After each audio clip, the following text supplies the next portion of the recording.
السلام عليكم، مرحبا بكم معنا في قناتكم ديليتسيا كويزين. اليوم غنقدم لكم المسمن معمر كيجي بالخضره رائع. على بركه الله.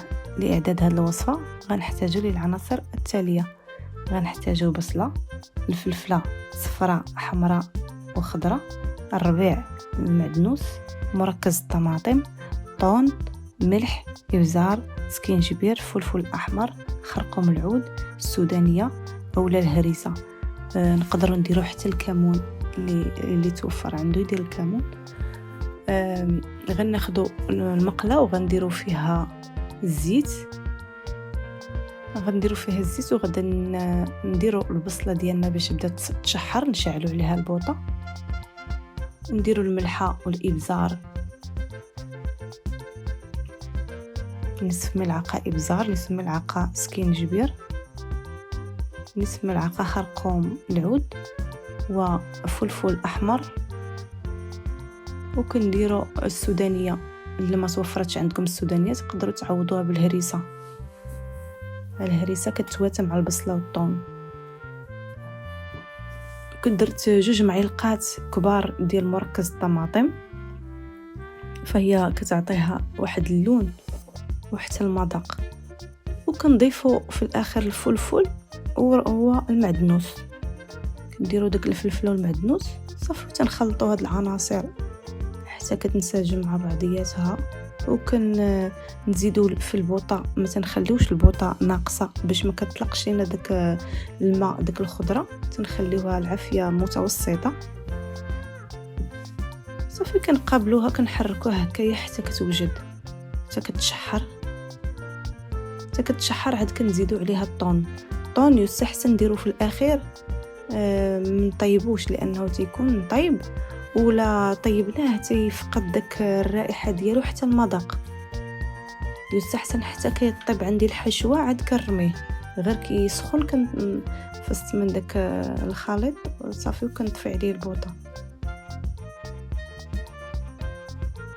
صافي الحشوه ديالي وجدات، ما بقى ليا الا نرمي عليها الطون صافي. كنرمي عليها الطون وتنطفي عليها البوطه وتنحطها على جانب باش كتبرد.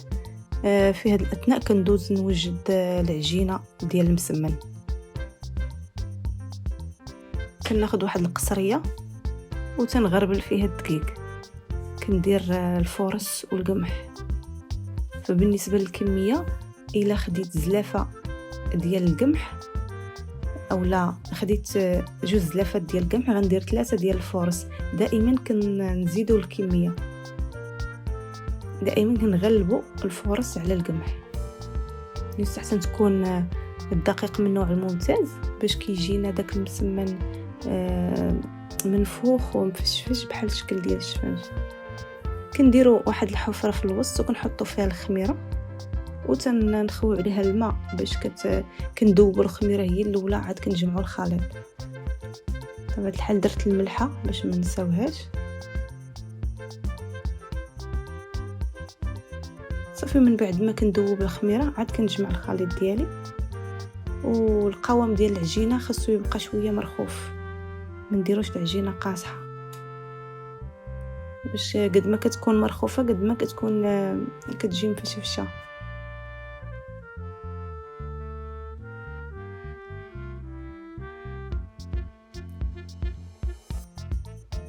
من بعد ما جمعت العجينه ديالي غادي نغطيها بواحد البلاستيك وكنخليوها ترتاح. يستحسن ندهنوها بالزيت باش ما تلصقش لينا في البلاستيك قبل ما نغطيوها. هنا من بعد ما ارتاحت العجينه كنرجعوا ليها، كنشكلوها على شكل دوائر، وكتبقى على حسب الحجم اللي بغيناها كبيره ولا صغيره.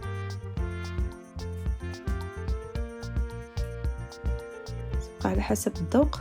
الا بغينا المسمنات يكونوا كبار تنديروا تشكيله كبيره، الا بغيناهم يكونوا متوسطين غنديروهم متوسطين صافي. كنبداو نبسطوا في العجينه وكنعمروا.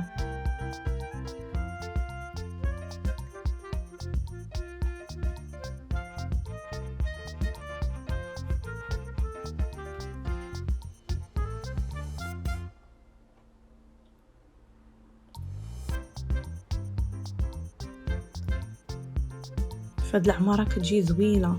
بالنسبه للناس اللي ما بغيوش يديروا الطون يقدروا يديروا العماره بالكفته، ولا بالشحمه، حتى الشحمه كتجي زوينه. ولا كفته ديال الدجاج، كفته ديال البقري اللي توفر عندكم. صافي كنبداو نشكلوا فيها بحال ما هكا. الا بغينا نديروها على شكل مربع غنديروها ولا مثلثه. انا درتها هكا على شكل حلزون، حتى هذا الشكل كيجي زوين وكيجي فيه الديكور.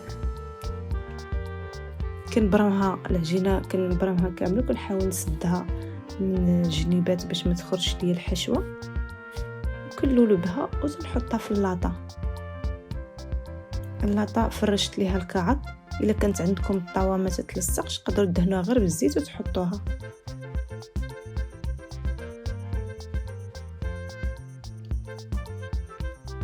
صافي كنبقى على هاد الوتيره حتى كنكمل الكميه اللي عندي.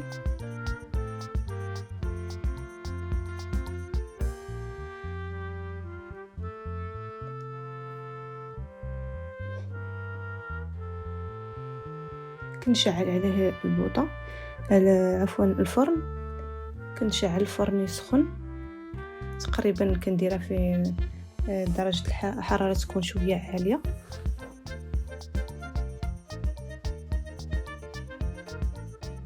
بين 180 حتى 200 درجه باش كطيب من الفوق ومن التحت في المره. صافي من بعد ما كنخليها ترتاح واحد شويه وتندهنها بالبيض. البيض وخلطته بشويه الحليب، كنديروا الصفر تاع البيض كندهنوها من الفوق وتنديروا لها شويه الزنجلان وكندخلوها للفران.